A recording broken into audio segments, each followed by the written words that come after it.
Alors, à l'aide des concepts qu'on vient de voir à la capsule précédente, on va définir deux quantités pour une fonction bornée sur AB. On va définir son intégrale supérieure, qui va être un certain nombre, et une intégrale inférieure qui sera un autre nombre. Ces nombres-là, on va les définir à partir des ensembles V et W qu'on a vus à la dernière capsule. En général, ces nombres-là ne sont pas égaux. Par contre, lorsqu'ils sont égaux, on donnera un nom particulier à la fonction f et puis à la valeur commune dont possèdent ces deux quantités-là. Alors, juste un bref rappel sur ce qu'on a vu à la fin de la dernière capsule. On a une fonction f qui va de AB dans R bornée. On avait défini V majuscule comme l'ensemble de toutes les sommes supérieures possibles pour f, étant donné les partitions de AB, et puis W majuscule comme étant l'ensemble de toutes les sommes inférieures possibles pour f, pour toutes les partitions possibles de AB. Alors, on avait dit que ces ensembles V et W-là étaient bornés. Alors, leur inf et leur sup existent. Alors, je vais donner un nom spécial. Donc, je vais dire l'intégrale supérieure de f sur AB, que je vais dénoter comme ceci. Donc, ça, c'est juste un symbole. C'est un symbole qui définit l'infimum de cet ensemble-là. Donc, l'infimum de cet ensemble-là, j'appelle ce nombre-là l'intégrale supérieure de f, et puis j'utilise cette notation ici. En revanche, l'intégrale inférieure de f sur AB, j'utilise cette notation ici. Remarquez qu'ici, il y avait une petite barre au-dessus, ici, la petite barre est en dessous, puis ça va être le suprémum de W. Donc, je donne un nom à l'infimum de V, puis un nom au suprémum de W. Donc, c'est sûr que le sup de V et l'inf de W existent aussi, mais ils ne sont pas intéressants pour ce qu'on va parler. Donc, ce qui est intéressant, c'est l'inf de V et le sup de W. Alors ça, on leur donne des noms particuliers. Bon, il est clair que chacun de ces nombres-là, il est toujours plus grand ou égal à ceci, puis plus petit ou égal à ça. Même chose pour cette quantité ici. Et puis, comme je disais, en général, la manière que ces ensembles-là sont définis, c'est pas évident qu'ils sont égaux, ces nombres ici, en général. En général, ils peuvent être différents. Mais ça peut aussi arriver qu'ils seront égaux.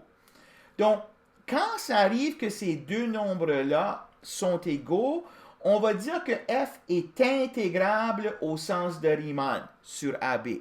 Donc, quand j'écris ça, ça veut dire que ceci, c'est égal à ça.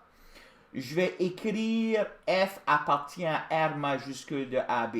Donc, ça indique un ensemble qui contient toutes les fonctions intégrables au sens de Riemann sur AB.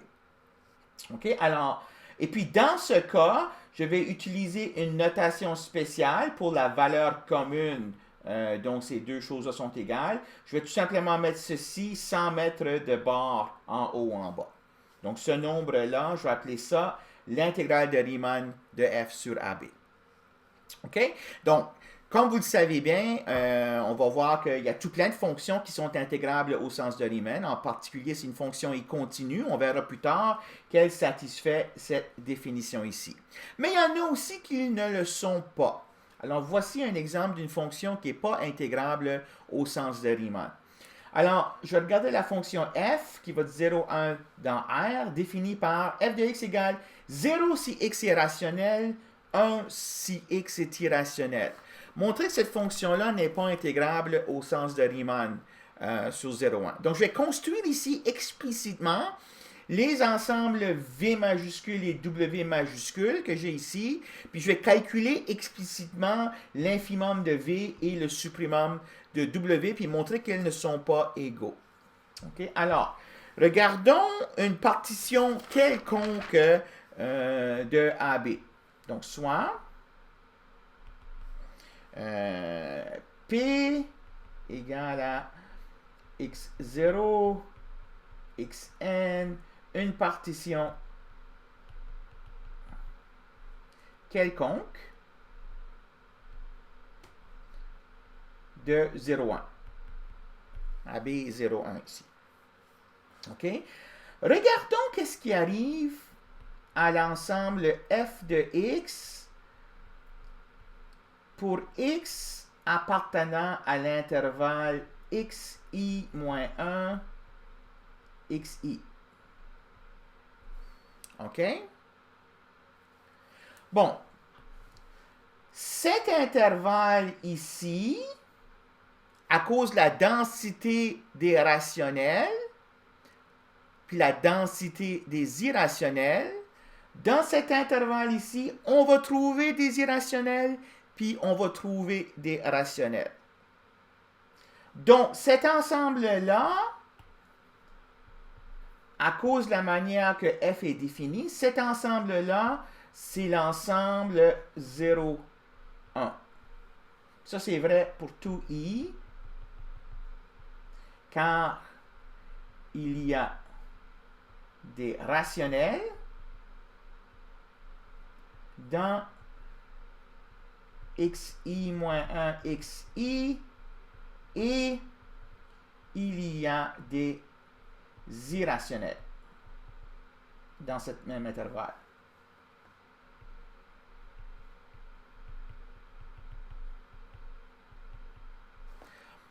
Donc, quand j'ai défini m minuscule i de fp, c'était l'infimum de cet ensemble ici. C'est-à-dire l'infimum de cet ensemble ici. Donc, il faut que ça soit 0. Donc, égal l'infimum de 0, 1. Puis, de la même manière, m majuscule i de fp, c'était égal au suprémum de 0, 1, qui est égal à 1. Donc, ça, c'est vrai pour tout i allant de 1 jusqu'à n. Alors, quand je fais la somme inférieure de f pour p, hein, c'est la somme de i allant de 1 jusqu'à n des m minuscule i fp xi moins xi moins 1, ben pour chaque i, cette quantité ici est 0. Donc ça me donne 0. Et S majuscule fp, c'est la somme de i allant de 1 à n, m majuscule i fp fois xi moins 1. Et puis, on a vu que ben, pour chaque i, cette expression ici vaut 1. Donc, somme de i égale 1 à n de 1 fois xi moins 1. Et puis, donc, je fais la somme de la largeur de chacun des sous-intervalles. Donc, ça va me donner la longueur de l'intervalle 0, 1.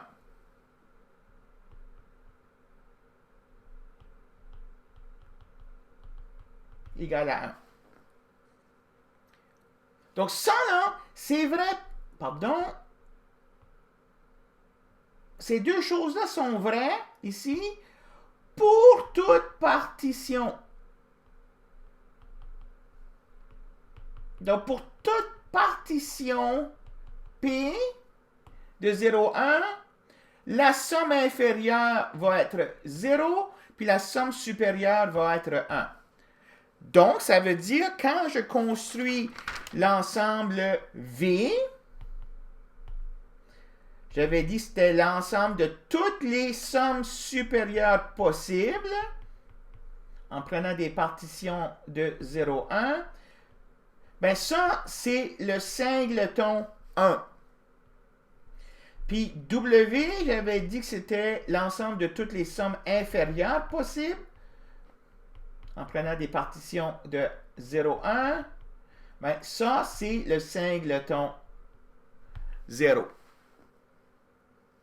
Donc, l'intégrale inférieure de f, on avait vu, c'est le suprémum de w, le suprémum de l'ensemble qui est le singleton 0, c'est 0. L'intégrale supérieure, on a vu que c'était l'infimum de v. l'infimum de l'ensemble que j'ai ici, c'est 1. OK? Donc, ces deux choses-là ne sont pas égales. Donc, f n'est pas intégrable au sens de Riemann.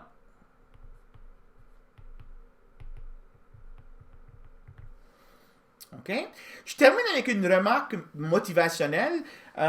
Plus tard dans vos cours d'analyse plus avancés, vous allez voir que ça serait utile de pouvoir définir un concept d'intégration qui ferait de telle sorte que cette fonction ici est intégrable.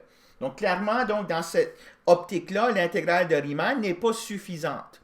Donc, vous allez définir un concept d'intégrale qui sera un peu plus sophistiqué, qui s'appellera l'intégrale de Lebesgue. Et puis, pour ce concept d'intégration-là, cette fonction ici est intégrable au sens de Lebesgue. Donc, ici, on a vu qu'elle n'est pas intégrable au sens de Riemann.